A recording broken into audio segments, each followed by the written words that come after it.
It trickles down. It's not just the boat shop. It's car dealerships, the bank, bait dealers, everything related to fishing. In a letter to NOAA, Governor Janet Mills said, quote, "The roughly $500 million generated in ex-vessel revenue from the fishery generates an additional $1 billion in indirect economic impact. All these businesses face a deeply uncertain future as a result of the proposed 98% risk reduction." 10% by number of our individual business customers are in the shellfish industry. So it's a pretty significant number of folks in our portfolio that would directly impact our business. Maine's famed restaurant industry could see a serious dip in availability of one of the state's most coveted menu items and a drop in diners as a result. Whatever's devastating to them will be devastating to us.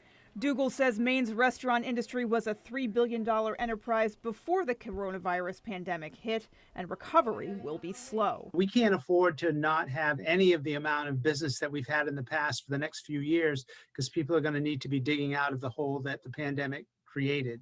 Proposed gear modifications pose a financial risk for fishermen. They include weak points for ropes so whales can break free more easily if they get tangled, and putting more traps on a single line. Lobstermen and officials say NOAA's plan also seems to call for a large-scale conversion to ropeless fishing technology, which they say has not been sufficiently tested and is not well suited to the conditions they fish in. All the tests that I have seen, the videos of it, are generally when the water is nice and calm. It's a nice sunny day.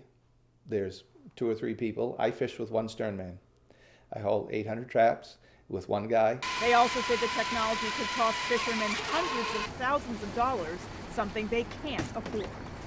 It's going to be large vessels with, a lot of investment that drive everybody else out. There's never going to be the impetus to change to it if the agency doesn't mandate that transition start happening.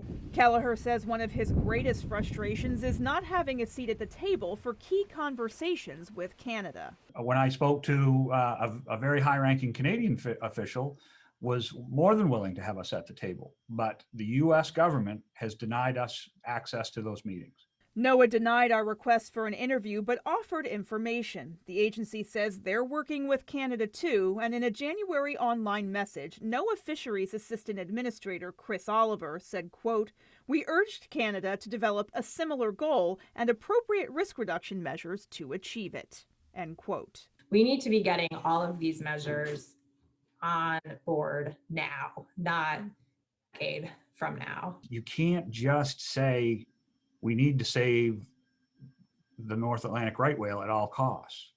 We need to save the North Atlantic right whale with measured approaches that are meaningful where they need to be made.